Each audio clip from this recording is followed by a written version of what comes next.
Hello student, आगामी 21 फरवरी 2023 को होने वाले गणित के प्रश्न पत्र को आज हम लोग पढ़ेंगे। तो कक्षा 10 बोर्ड परीक्षा 2023 पूर्णांक 70 अति महत्वपूर्ण बहुविकल्पीय प्रश्न पार्ट 2 को हल करते हैं। तो आइए स्टूडेंट देखते हैं। क्वेश्चन नंबर 1 कह रहा है 15, 18 व 24 का लसा ज्ञात कीजिए। विकल्प ए कह रहा है 90, विकल्प बी 240, विकल्प सी 120 और विकल्प डी 360। तो इसको आइए हम लोग चेक करते हैं, हल करते हैं। तो 15 का खंड करेंगे तो क्या हो जाएगा 3 गुणे 5। 18 का क्या हो जाएगा 2 गुणे 3 गुणे 3 और 24 का क्या हो जाएगा 2 गुणे 2 गुणे 2 गुणे 3। अब हम लसा में जानते हैं कि जो संख्या जितनी बार है उतनी बार लिख लेंगे। तो इसमें सबसे पहले हम 2 के बारे में लिखते हैं। तो 2 कितनी बार आया है, पहले में एक बार भी नहीं है, 15 में नहीं है, 18 में 1 है और 24 में 3 बार है। तो 2 गुणे 2 गुणे 2 मैक्सिमम बार लिखेंगे। और 2 और 3 कितनी बार आया है, 3 मैक्सिमम 2 बार आया है। तो गुणे 3 गुणे 3 और 5 कितनी बार आया है, 1 बार आया है। तो इसको कर देंगे 2 4 8 24 या 72 5 6 360। तो इसका उत्तर विकल्प डी सही है, 360। अगला प्रश्न है, कह रहा है के किस मान के लिए रैखिक समीकरण युग्म के एक्स प्लस वाई बराबर के स्क्वायर तथा एक्स प्लस के वाई बराबर 1 के अनेक हल होंगे। इसका विकल्प कह रहा है ए प्लस माइनस 1, बी +1, सी -1, डी -6। इस प्रश्न को हल करेंगे तो क्या लिखेंगे, हम जो है कि जानते हैं कि क्या लिखेंगे A1 समीकरण 1 और 2 जो है कि दिया गया है। तो उससे जो है कि हम A1 A2 लिख लेते हैं। तो समीकरण 1 में A1 बराबर क्या दिया है के, A2 बराबर समीकरण 2 में क्या दिया है 1, B1 बराबर क्या दिया है, B1 बराबर दिया है आपका जो है कि 1, B2 बराबर के। उसी तरह से C1 और C2 देख लेंगे। C1 बराबर क्या है, C1 बराबर क्या दिया है के स्क्वायर और C2 बराबर क्या दिया है 1। तो अब इसको हम लोग क्या कर लेंगे, तो इसको कर लेंगे A1 बटे A2 बराबर B1 बटे B2 बराबर C1 बटे C2। अब मान रख देते हैं तो क्या आ जाएगा, मान रख देते हैं तो क्या आ जाएगा A1 बराबर क्या है के बटे 1 बराबर यहाँ पर क्या आ जाएगा 1 अपान के। अब इसको हल कर लेते हैं तो क्या आ जाएगा, तिरछा तिरछी गुणा कर लीजिए तो क्या आ जाएगा के स्क्वायर बटे 1। तो इस तरह से जो है कि तिरछा तिरछी बराबर 1 हो गया, के स्क्वायर बटे 1 बराबर 1। तो के स्क्वायर बराबर 1, तो इसलिए के बराबर क्या आ जाएगा, के बराबर आ जाएगा ±1। तो इस तरह से जो है कि हम हल कर सकते हैं कि के किस मान के लिए रैखिक समीकरण युग्म के एक्स प्लस वाई बराबर के स्क्वायर तथा एक्स प्लस के वाई बराबर 1 के अनेक हल होंगे। तो हमने क्या मान लिया, पहले A1 बराबर के, A2 बराबर 1, B1 बराबर 1, B2 बराबर के, C1 बराबर के स्क्वायर, C2 बराबर 1। अब इसको क्या कर लिए, A1 बटे A2 बराबर B1 बटे B2 बराबर C1 बटे C2। तो इसको जो है कि मान रख दिए, तो K बटे 1 बराबर 1 अपन के, तिरछा तिरछी गुणा कर दिए, तो क्या आ गया, K स्क्वायर बराबर 1। ये नहीं रहेगा तो K स्क्वायर बराबर 1, तो K बराबर क्या हो जाएगा, ±1। तो इस तरह से विकल्प आपका जो है कि ए सही है, विकल्प ए सही है। अगला प्रश्न देखते हैं। द्विघात समीकरण x square plus 2x minus P बराबर 0 का एक मूल -2 हो तो p का मान ज्ञात कीजिए। क्या कह रहा है, p का मान ज्ञात कीजिए। तो इस प्रश्न को हम लोग हल करते हैं। तो समीकरण क्या दिया है, समीकरण दिया है उसको लिख लेते हैं, x square plus 2x minus P, ये समीकरण दिया है, बराबर 0 दिया है। अब इसका मूल क्या दिया है, -2, मूल बराबर -2। अब -2 समीकरण में रख देते हैं, तो क्या हो जाएगा, एक्स स्क्वायर की जगह -2 का स्क्वायर प्लस क्या कर देंगे 2, फिर कोष्ठ में -2 रख दिए और माइनस पी बराबर 0। तो ये क्या हो जाएगा, -2 का होल स्क्वायर 4 हो जाएगा, और ये क्या हो जाएगा, प्लस और माइनस का जो भी गुणा करेंगे तो ये क्या आ जाएगा, -4 आ जाएगा, -p बराबर 0। तो ये क्या हो जाएगा, -4 और +4 कट गया, तो क्या आ जाएगा, p बराबर 0। तो विकल्प में देखते हैं, a बराबर 1 दिया है, b बराबर 0, c बराबर 2 और d बराबर 3। तो इस प्रश्न का सही विकल्प है b बराबर, b में 0 दिया है तो p का मान कितना आ गया, 0 आ गया। अगला प्रश्न कह रहा है कि 7x² माइनस 28 बराबर 0 का हल है। विकल्प ए कह रहा है 2, विकल्प बी -2, विकल्प सी +-2, विकल्प डी +-1। अब इसको हम क्या करेंगे, 7x² बराबर 28 कर देंगे, ठीक है। तो x² बराबर क्या आ जाएगा, 28 बटे 7, तो ये कट गया, 4 हो गया, तो x बराबर क्या हो जाएगा, करणी 4 बराबर ±2। इस प्रश्न का सही उत्तर होगा आपका जो है कि विकल्प सी। इस प्रश्न का सही उत्तर होगा विकल्प सी। 7x² माइनस 28 बराबर 0 का हल है, तो इसको जो है कि हमने क्या कर लिया, 7x² बराबर 28 के, और x² बराबर 28 बटे 7 बराबर 4, और x को जो है क्या कर लिया, अब जो है कि करणी में जो है कि हमने जो है कि इसको लिख डाला। तो ये जो है कि x बराबर करणी 4 बराबर +-2। तो इस तरह से इस प्रश्न का सही विकल्प सी सही है। अगला प्रश्न है, दो आकृतियाँ जिनके आकार समान हो परंतु आवश्यक रूप से अमाप समान न हो कहलाती है। क्या कहलाती है, विकल्प कह रहा है, ए सर्वांगसम आकृति, दूसरा समान आकृति, तीसरा सी समरूप आकृति, और डी कह रहा है सममित आकृति।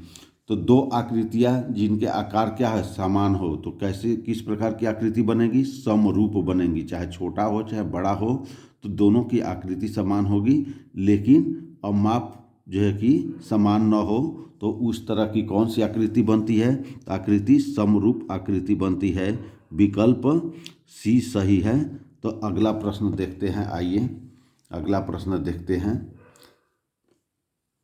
त्रिभुज ABC में रेखा AD कोण BAC का अर्धक रेखा है, तो BD संबंधित DC का अनुपात ज्ञात कीजिए।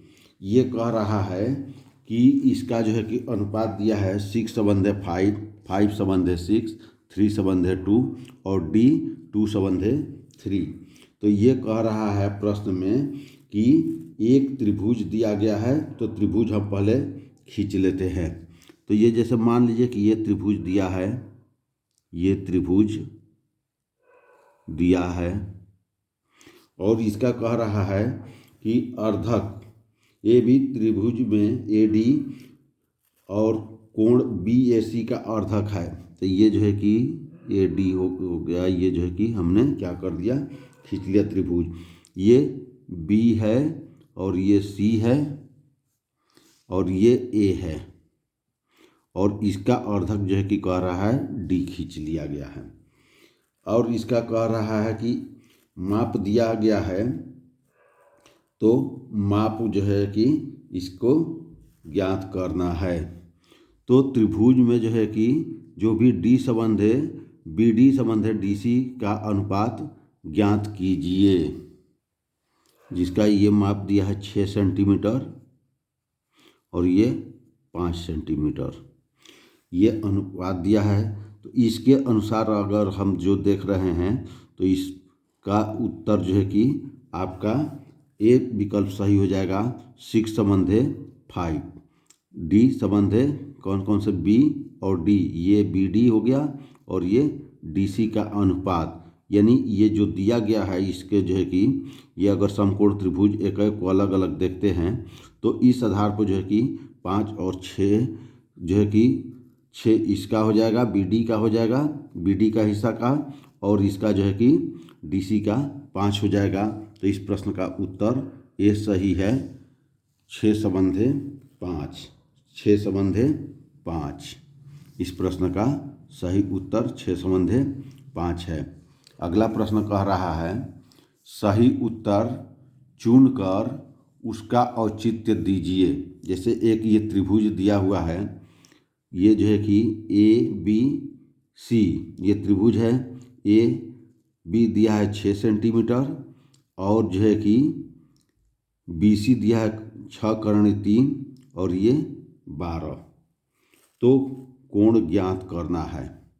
तो कोण ज्ञात करना है तो हम जो है कि इसको देखते हैं सबसे पहले कि AC, अगर AC स्क्वायर बराबर क्या हो जाएगा, 12 का स्क्वायर बराबर 144।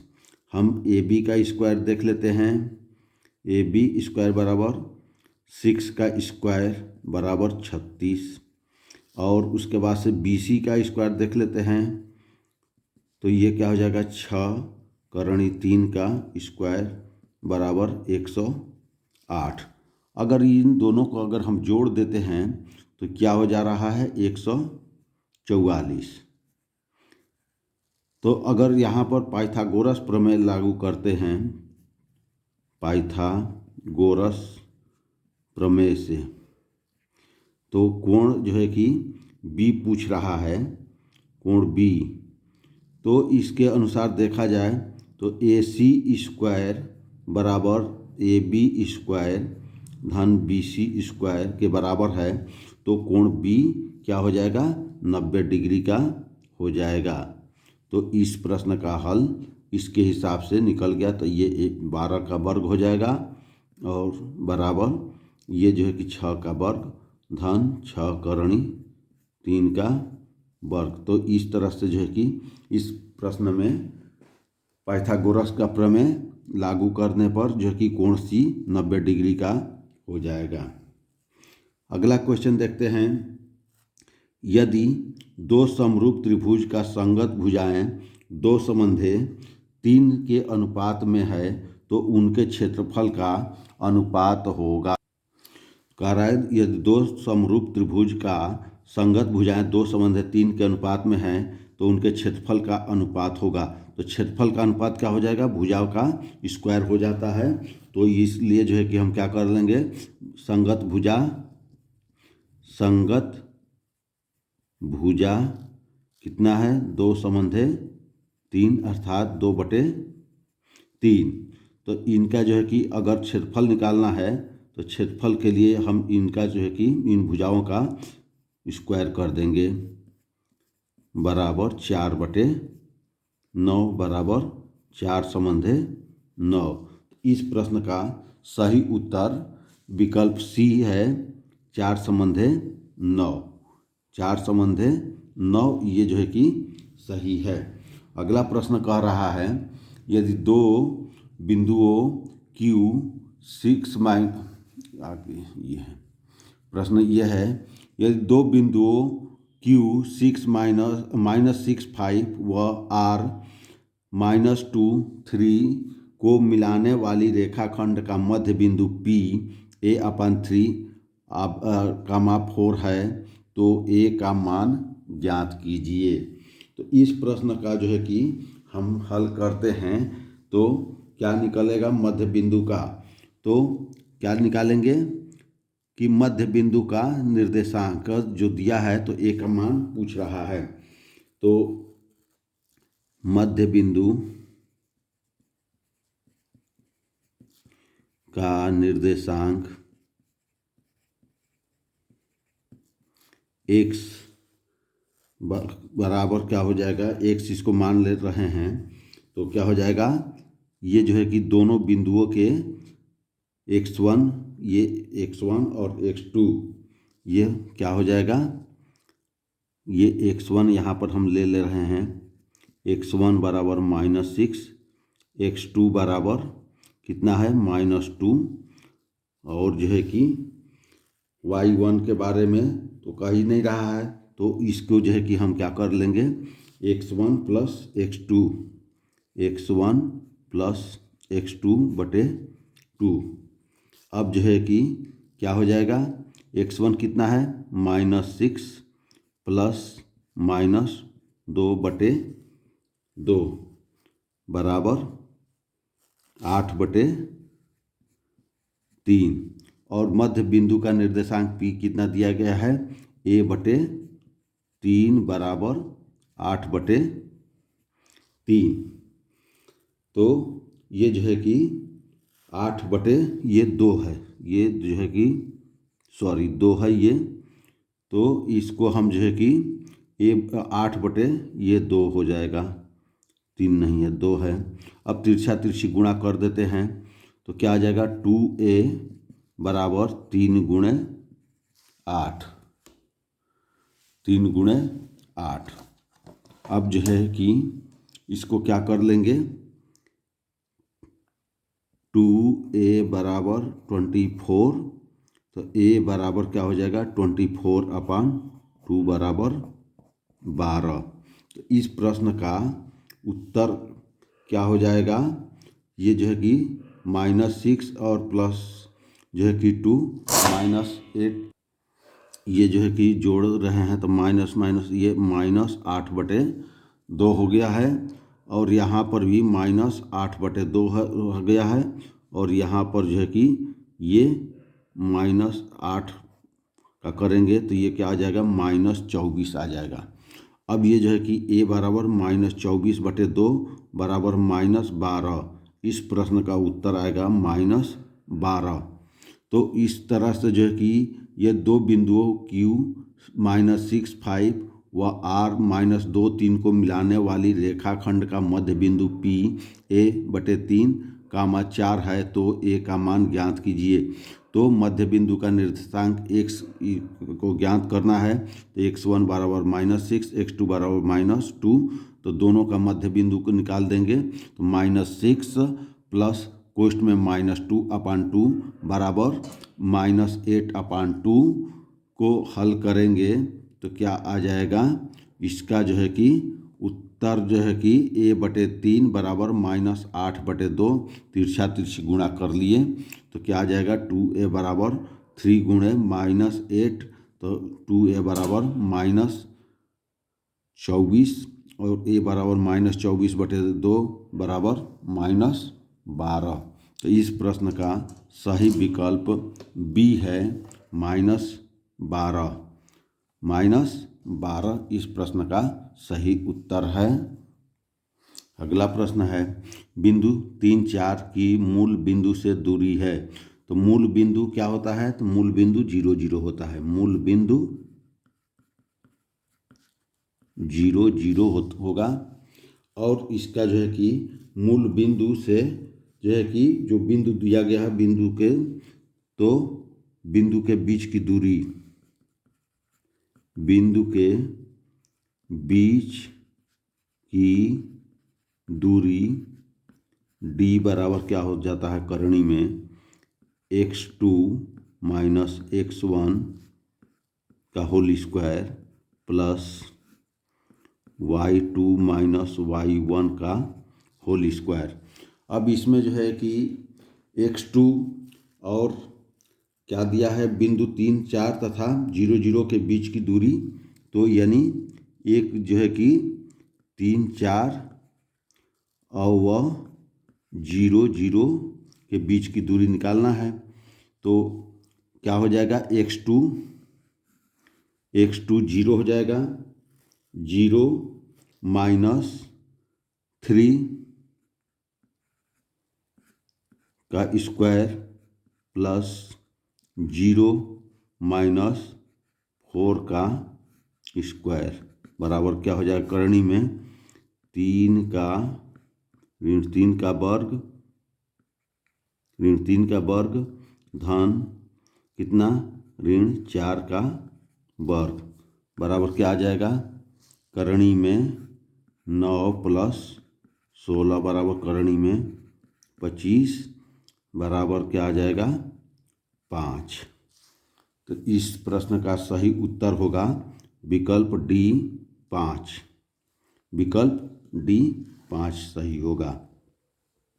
अगला प्रश्न कह रहा है, इसको देखते हैं, उस त्रिभुज का केंद्रक निम्न में से है जिनके शीर्ष 7 5 5 7 व ऋण 3 3 और 3 है। तो विकल्प कह रहा है ए 3 5, बी 2 4, सी 4 2 और डी 4 3 है। तो त्रिभुज के केंद्रक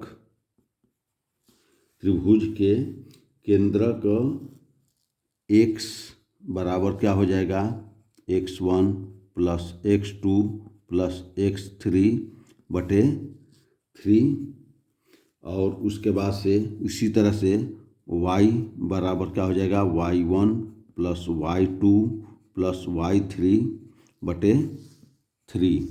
अब जो है कि x1 के जगह पर ये 7 5 दिया गया तो 7 हो जाएगा पहले में से x के लिए, दूसरे में से 5 हो जाएगा, तीसरे में से -3 हो जाएगा। तो इसको जोड़ लेते हैं, तो 7 प्लस 5 माइनस 3 अपान 3, ये x का हो गया, और ये y वाले के लिए क्या हो जाएगा 5 प्लस 7 प्लस 3 बटे 3।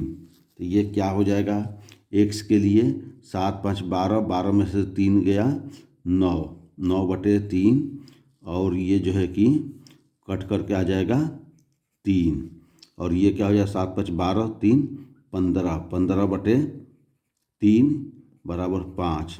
तो x बराबर क्या हो गया 3 और y बराबर 5। तो इसका जो है कि क्या हो जाएगा मध्य बिंदु का जो है कि केंद्रक क्या हो जाएगा, ये हो जाएगा 3 और 5। तो इस प्रश्न में देखते हैं विकल्प में ये दिया है 3 और 5, तो विकल्प ए सही है, विकल्प ए सही है। अगला प्रश्न कह रहा है, यदि 2 cos 3 थीटा बराबर 1 तो थीटा का मान ज्ञात कीजिए।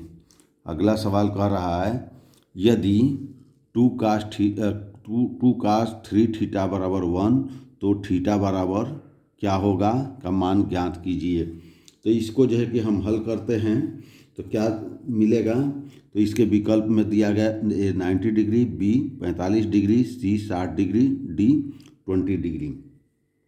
अब इसको हम हल करते हैं तो क्या मिल जाएगा 2 cos 3 थीटा बराबर 1, तो cos 3 थीटा बराबर 1/2 हो जाएगा।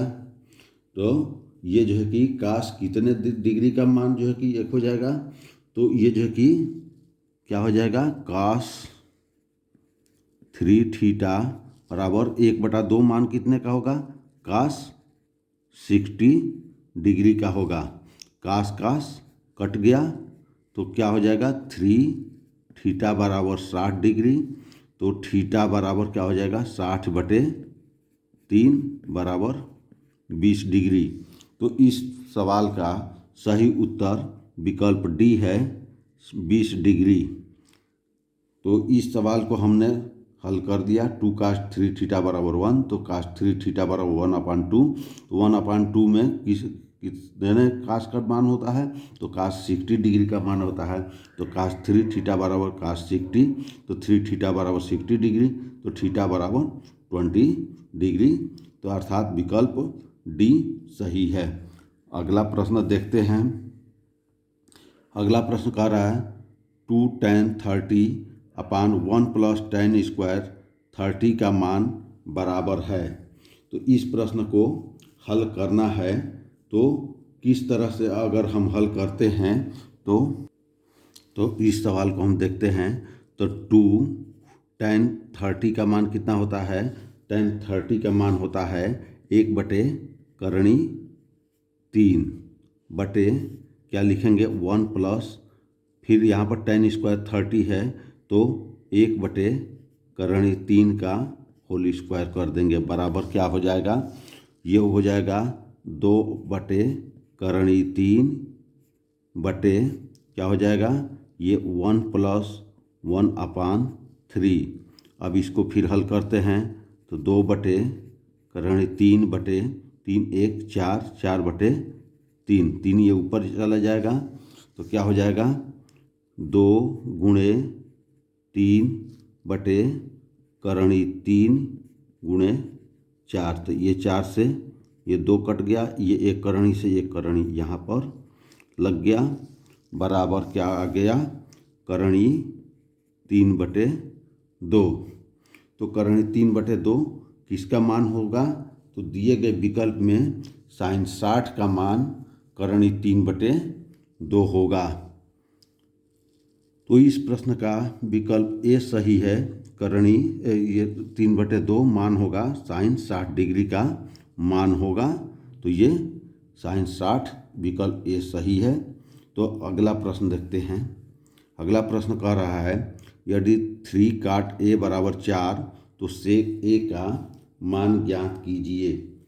तो इसका भी विकल्प दिया है, ए 3/4, बी 5/4, सी 2/3 और डी 3/2।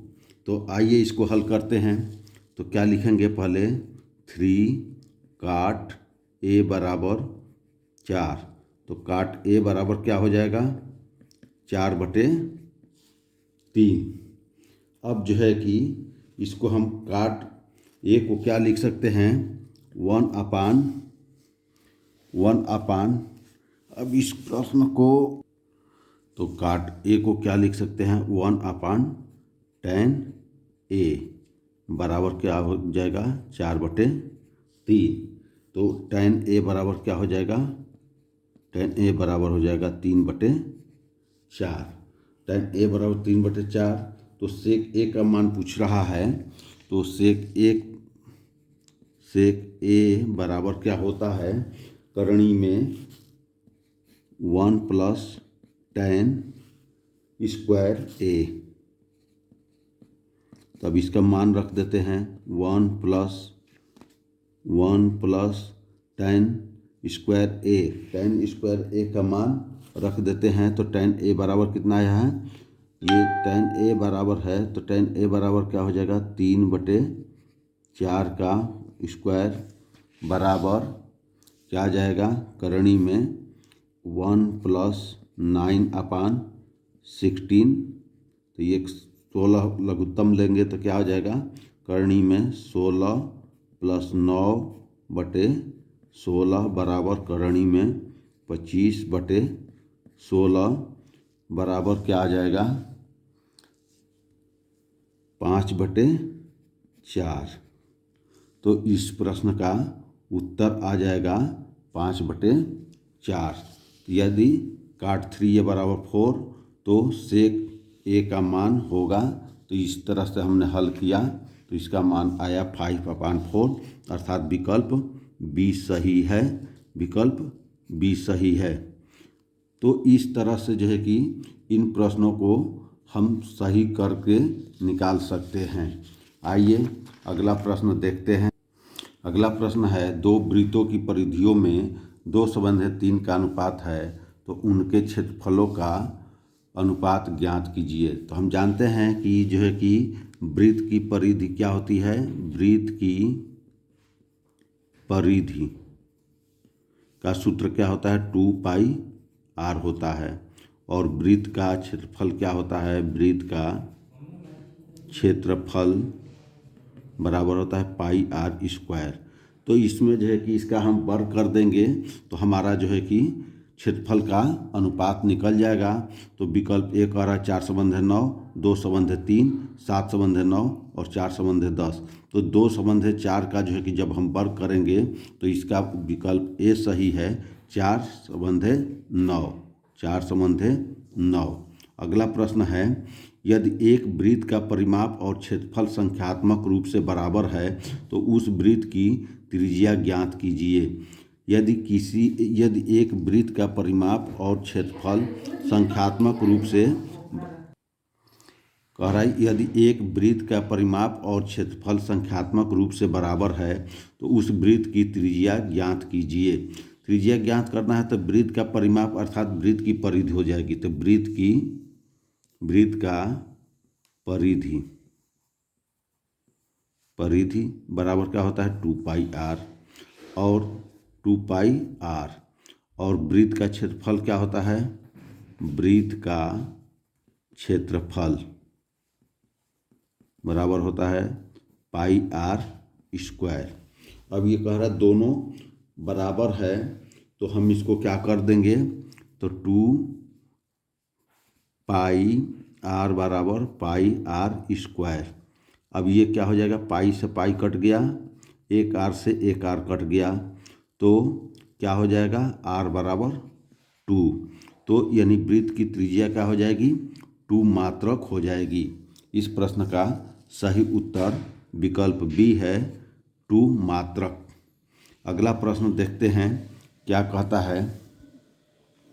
एक ठोस को एक आकृति से दूसरी आकृति में रूपांतरित करने पर नई आकृति का आयतन होगा। कह रहा है एक ठोस को एक आकृति से दूसरी आकृति में रूपांतरित करने पर नई आकृति का आयतन होगा।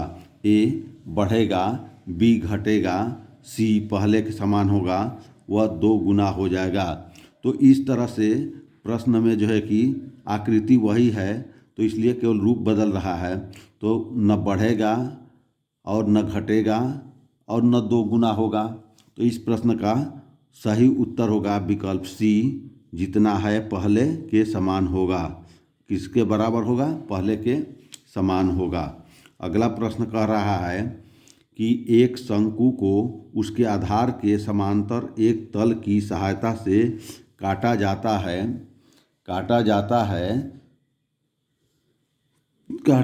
है, फिर तल के एक ओर बने शंकु को हटा लिया जाता है तो नया भाग कहलाता है। नया भाग क्या कहलाता है, शंकु का छिन्नक, शंकु, बेलन, गोला।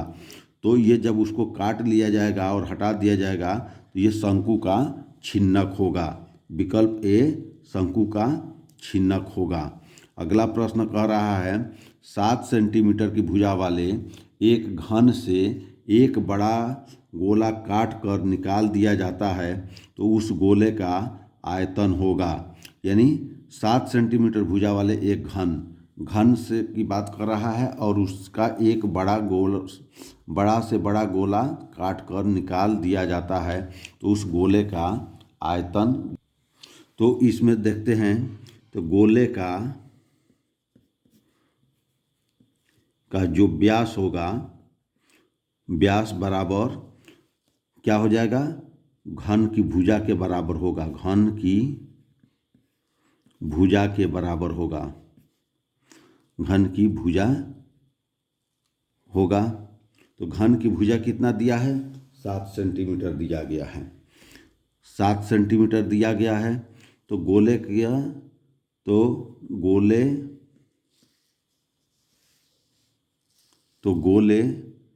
की त्रिज्या क्या होता है? व्यास का आधा होता है। व्यास बटे 2 बराबर 7/2। तो इसका जो है कि गोले का जो है कि त्रिज्या कितना हो गया? 7/2। तो अब गोले का आयतन क्या होता है? तो गोले का आयतन का सूत्र क्या होता है? गोले का आयतन बराबर 4/3 pi r cube. 4/3 pi r cube होगा। तो अब मान रख देते हैं यहाँ पर 4/3 गुणे 22/7 गुणे आर का मान 7/2 और 7/2। 7/2 एक 7 से 7 कट गया और 2 से ये 2 और ये 2 से ये पूरा 4 कट गया और ये 2 से ये 11 हो गया। तो क्या हो गया? ये जो है कि 4/3 को जो है कि जब अब इसका गुणा करते हैं तो कितना आ जाएगा? 7 7 49 गुणे 11/3 बराबर कितना हो जाएगा? 11 9 99 और 11 चौक 44 और 9 53। ये इतना हो गया बटे 3। तो ये क्या हो जाएगा? 3 से भाग करेंगे तो ये आ जाएगा 3 करें 3 2 3 7 21 2 3 9 27 और जो है कि 0.6 करके जाएगा। 3 9 27 2 है तो 3 6 18। तो ये जो है कि इतना सेंटीमीटर घन होगा, यानी 179.5 cm3। यानी 0.6 का आ रहा है तो इसमें 0.6 नहीं दे रहा है तो 0.5 है। तो इस प्रश्न का सही विकल्प जो है कि बी सही है। इस प्रश्न का सही उत्तर विकल्प बी है। अगला प्रश्न कह रहा है, निम्नलिखित में से कौन सी केंद्रीय प्रवृत्ति की माप नहीं है? केंद्रीय प्रवृत्ति की माप नहीं है। ए कह रहा है कि माध्य, बी कह रहा है माध्यिका, सी बहुलक, डी मानक विचलन। तो इस प्रश्न का सही विकल्प डी है, मानक विचलन। मानक विचलन। तो इस तरह से स्टूडेंट आज हम लोग जो है कि गणित पार्ट 2 के 20 महत्वपूर्ण ऑब्जेक्टिव क्वेश्चन को हल किया गया। आप इसे प्रैक्टिस कीजिए और बार बार पढ़िए, जिससे कि आपको परीक्षा में अच्छा नंबर प्राप्त हो और अधिक से अधिक अंक प्राप्त करें। अगर हमारे चैनल पर नए हैं तो आप इसे सब्सक्राइब कीजिए, लाइक कीजिए, कमेंट कीजिए।